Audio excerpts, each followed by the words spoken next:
What's cracking? It's your homie Ice Cube.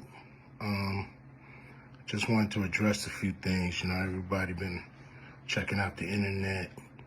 My man Katt Williams. First of all, I just want to say, we shot that movie over 20 years ago. So, people have different perspectives, and it's been a long time. I also want to say, every comedian that I've worked with, every comedian that I've put in a movie, I only put them in the movie because I thought they was funny. I thought they was perfect for the part. I tried to put them in a position to win. That's what it's all about, I look at from, Chris Tucker and Bernie Mac and Mike Epps, Katt Williams, Ricky Smiley, Michael Blackson, Cedric, Kevin Hart. All these guys I know are funny as hell. I didn't discover them.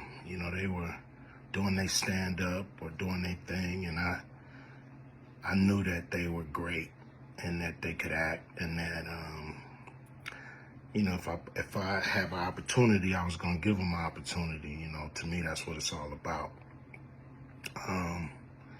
As far as specific things, Katt was 100 on a few things.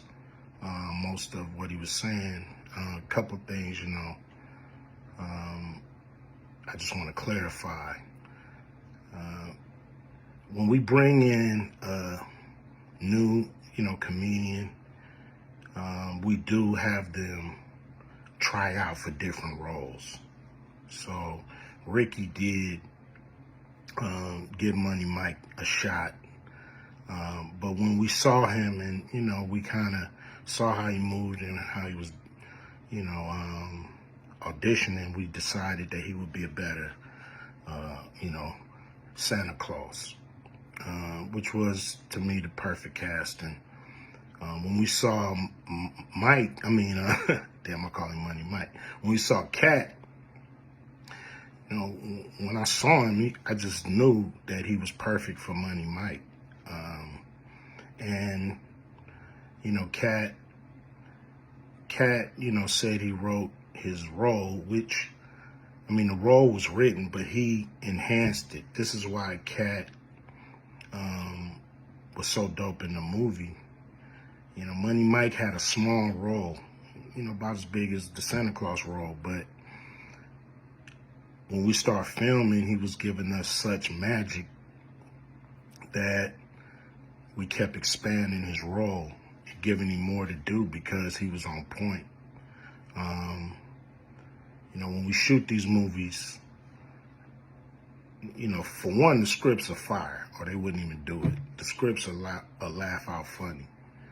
But we shoot the script, but once we get what we need from the script, we let the comedians ad-lib, riff, play with the words, do their thing. We give them a take where they can, or 2, 3 takes where they can go off and do what they feel. Sometimes it makes the movie, sometimes it don't. When somebody gives you jewels, you want to try to make sure that makes the movie. So in the movie, there's second thing I want to clear up. I would never shoot a rape scene in a movie, especially like Friday, where you actually see this happening on camera. That ain't my style. If you check out any of my movies, they not raunchy. We did a movie called Players Club where the subject matter was a little raunchy, but for the most part, even that, we left it to your imagination. So the only reason that kind of stuff was in the movie is because you have 3 villains in Friday After Next. You have Santa Claus stealing presents. You have Damon, just got out of prison, sweating. Craig indicted for the rent money. And then you have Money Mike, a pimp that treats his woman, like a property. So Craig is always fighting the villains in the movie, from the Joker brothers to Debo. And so we already had Craig fighting Santa Claus. And the only real way to get rid of the other two villains was to have them go against each other. And the plier joke was always in the script, was never, we would never ever show that, that's not my style if you look at any of my movies. So, that was never a discussion, we,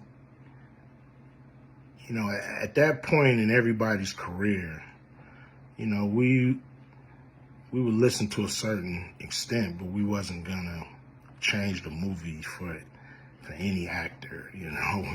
We do what we feel, and if it was a rape scene, it would have been in the movie. There was no reason not to shoot it. But that's not my style. I don't even like that kind of shit in movies, on camera. And so, that was, to me, a little discrepancy there. Katt, he wrote a lot of his part because, like I said, he was giving us jewels, so we were keeping the camera rolling. He was coming off the dome. He was coming prepared every day to steal the show. That was his mission. And, that's what he did, with the movie.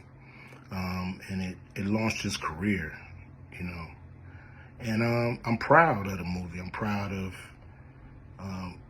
all the guys who've, come through, a Q Vision production and went on to do bigger and better things. And look, a lot of people are talking about pay and how much they was paid on these movies that were extremely low budget. Most of these guys work a couple of days, and when you're doing a movie, there's over 100 people working on the movie that need to get paid. Most of them got to get paid every day. And there's pre-production and post-production. Even after you finish with the actors, you got to pay editors and sound people. And my movies are all about quality, so most of the money go up on the screen. I'm not giving you no bullshit. I'm not giving you no low budget, shit you can laugh at because it's so cheap. So, we try to put all the money on the screen. And so any actor that's mad at what they got paid, just look at what you was doing. Look at where your career was at the time. Take a look at where it is now. And Friday has something to do with that, I believe. And I put a lot of people in movies, but they ain't never put me in a movie. So you could take that for what it's worth. You know what I'm saying? I've given a lot of these guys opportunities. And I still act, so I'm waiting for a call. I ain't got to produce everything or write everything. I got love for all the comedians that I've worked with. Got, much love for Katt. He spoke up for me a lot. And I just wanted to be clear and clarify some things. And shit, man. I hope y'all have a good 2024. Yeah, yeah.